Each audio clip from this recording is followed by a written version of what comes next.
The Hermit's Hymn to Solitude. Namo tassa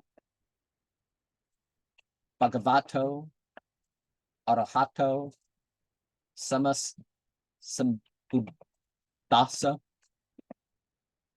Venerable Lord and best of friends, we seen the cycle in which Maha Brahma is perhaps more a drifting buoy than ourselves, knowing that it is called the waking in delusion, the puppet show of delusion, the writhing of delusion, the fetter of delusion, are aware that the way out of the desert is found by going into the desert.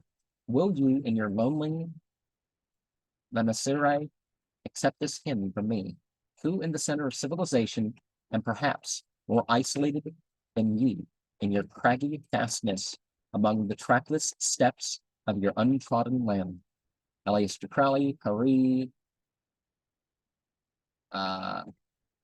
A.D. 2446.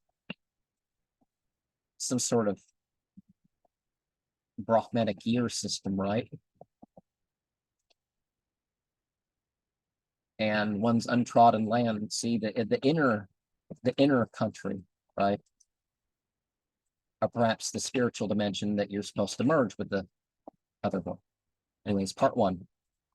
Mightiest self, supreme in self-contentment, soul spirit gyring in its own ellipse, palpable, formless, infinite presentment of thine own light in thine own soul's eclipse.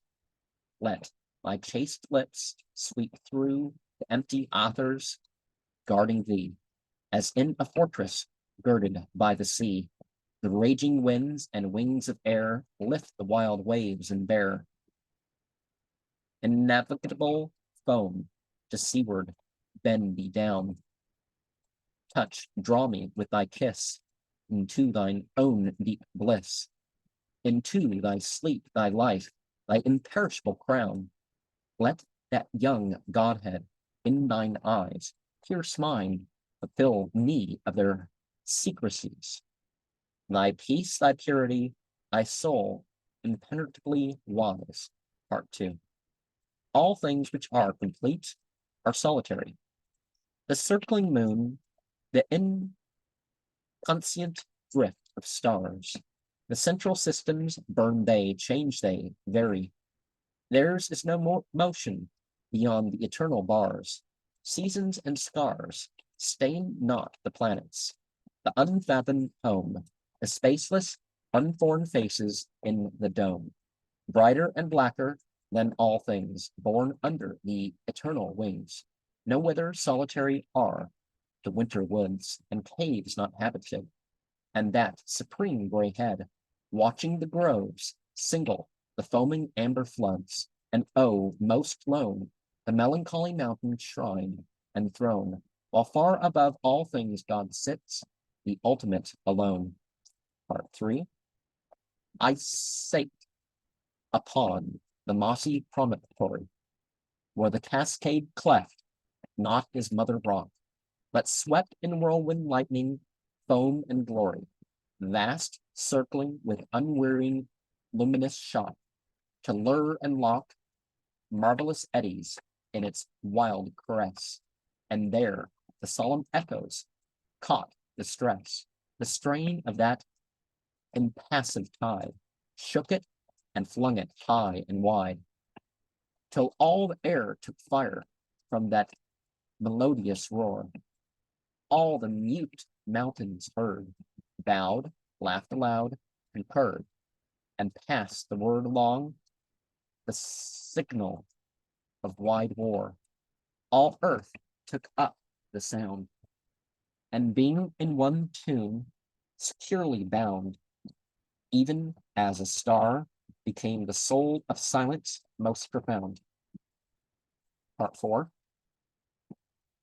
Thus there, the center of that death that darkened, I sat and listened if God's voice should break and pierce the hollow of my ear that hearkened, lest God should speak and find me not awake for his own sake.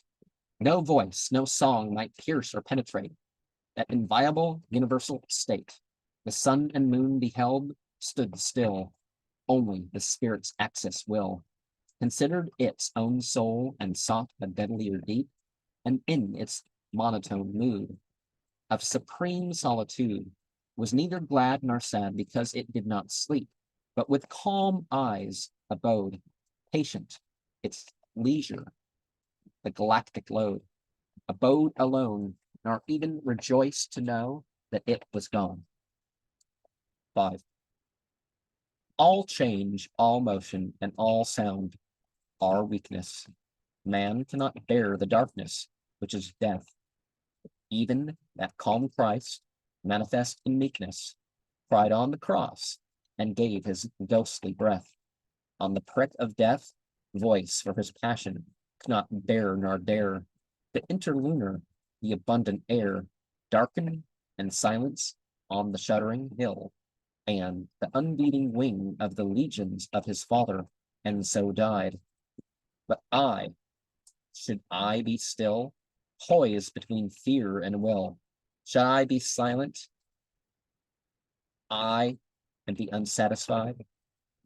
For solitude shall bend self to all selffulness, and have one friend, self, and behold one God, and be and look beyond the end. Part 6. O solitude, how many have mistaken thy name for sorrows, are for deaths, are fears. Only thy children lie at night and waken. How shouldst thou speak and say that no man hears, O soul of tears? For never hath fallen as do thy word, nor is thy shape showed, nor as wisdom's heard. Thy crying about the city, in the house, where is no pity. But in the desolate halls and lonely vales of sand, not in the laughter loud, nor crying of the crowd, but in the farthest sea, the yet untraveled land, where thou hast trodden, I have trod. Thy folk have been my folk, and thine abode, mine and thy life, my life, and thou art thy God, my God. Part 7. Draw me with chords that are not, witch me chanted, spells never heard, nor opened to the ear, woven of silence, molded in the haunted houses where dead men linger year by year. I have no fear to tread thy far, irremediable way, beyond the paths and palaces of day, beyond the night, beyond the skies, beyond eternity's tremendous gate, beyond the imminent miracle, oh, secret self of things.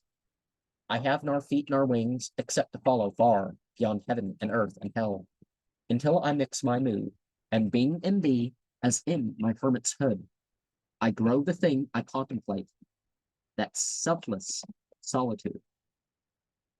And that selfless solitude, see, we relate that back to part 4 and say that ultimate divinity is the justly proud, the justly pompous, because it's not like, it's the source of all, and it's not dependent on these changes of feelings like we are. Now, something from the, some things are beyond our choice, and that's where we find our springness. If we're content with little, then we may figure out much, right? And as much as things are paired, we don't need to talk about, oh, you complete me stuff. It's like, well, okay, some people do work together, but it's not quite like that, right? And this eternal flames and soul mates and all this stuff, it's like you can think that maybe those terms come into some sort of truth, but not this, there's only one possible person, and if you find it and it's like, that's usually almost never true. I don't know what movie or book or something it comes from, but yeah, no. And don't worry about no one else being there, right? About the age, about changing with age and there being unpleasant environment, or maybe you love the winter, who knows? But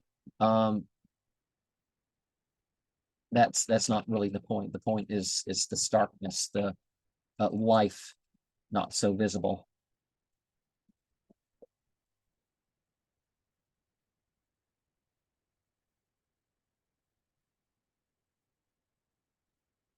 And so there's difficulties when you step away. Sometimes when you step away, then these things come in, these feelings, these emotions, these psychological phenomena.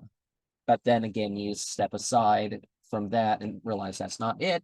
I'm continuing in my beliefs, I'm continuing in my practices, or I'm refining them regardless of all this other stuff. And oh, maybe there's even physical things. Somebody's like, oh, the on the edge of civilization, so let's the things could happen. But then again, I think more things happen because of civilization than being on the edge of civilization.